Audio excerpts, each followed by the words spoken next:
One of the things I have always wanted to do in VR, even though I'm deathly afraid of heights, is soar through the New York skyline as Spider-Man. And thanks to a new virtual reality experience from Marvel, well, you get to do just that. You don the red mask yourself and go on an adventure to save the city. This, again, is a short movie tie-in experience that normally I would avoid, but because I love Spider-Man, well, I had to check it out, and I'm really glad I did. Again, this is a very short, about 15-minute long experience, but there is a free mode, and it allows you to fully explore the city and take part in combat training and time trials. The story is about a large robot destroying New York, and you have to stop him. He's armored with parts of the road, and you need to use your webs to pull them off while swinging through the buildings and keeping up with the running robot. Eventually, you put up huge webs between buildings to capture him and stop its path of destruction.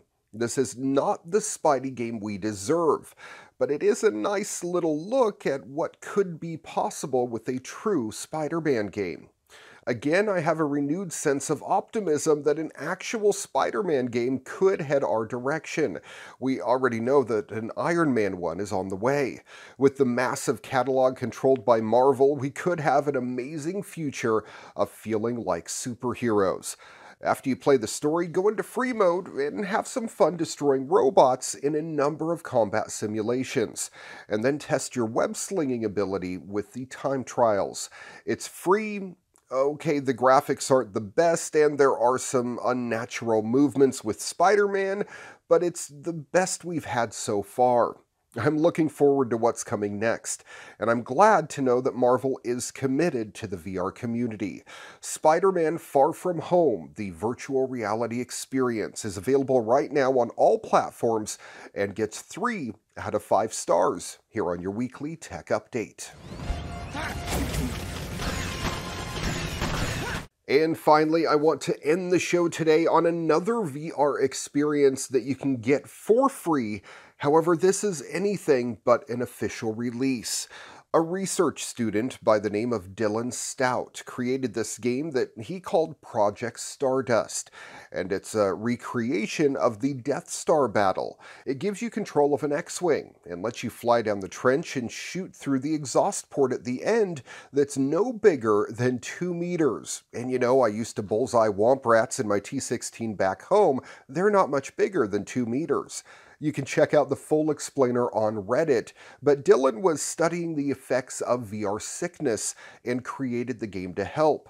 You can help as well by filling out a quiz that can also be found on Reddit. For any Star Wars fan, this is another must-play. He did a great job of putting it all together and feels, again, like a modern remake of an old title. And if you like tough games, well, you will love this. And it will, of course, put your motion sickness threshold to the test. I never felt sick in the slightest and had a great time the whole ride, which again, I feel like a broken record, is about 20 minutes long. I can say that it makes you twist and turn in space, and I can totally see how it could mess with you, but I personally never had any effects. You will, however, crash, and crash a lot, over and over again, unless you are a complete pro. It took me a while to get the hang of flying in the trench, and you have a very little margin for error, but you will eventually figure it out and make it to the end. Even though this is not an official game, well, it really feels like it, and sounds like it too, as the developer used original audio from the movies. How was he able to do this, you ask? Well, it seems he is walking a fine legal line. He posted on Reddit, quote, "I got a form letter response from Lucasfilm stating, 'We receive many requests seeking permission to use material from the Star Wars motion pictures, and we are unfortunately unable to grant permission for uses that are not associated more closely with our films.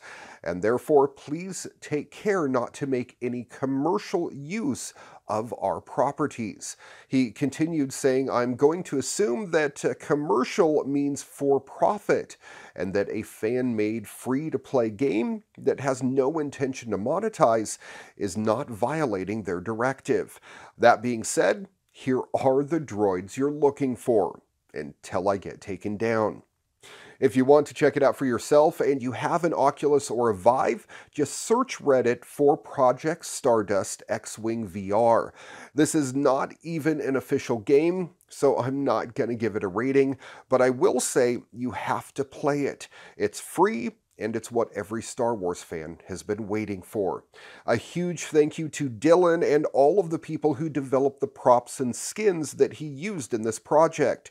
Thanks to all of these great Star Wars games and experiences, I feel that I have gotten my Star Wars fix recently, and now I want them to move on to Star Trek. We have Bridge Crew, which is great, but now let us walk around the Enterprise, transport down to unknown worlds, and play around in the holodecks. Thanks for watching your weekly tech update. If you have a story you think we should feature on the program, you need to shoot me an email, djraymcneil@gmail.com. Find us on Facebook at Your Weekly Tech Update, and check out the podcast, audio and video versions available on iTunes, Google, Spotify, Audio Burst, and elsewhere on the interwebs. Till next time, I'm Ray McNeil. Good night, world.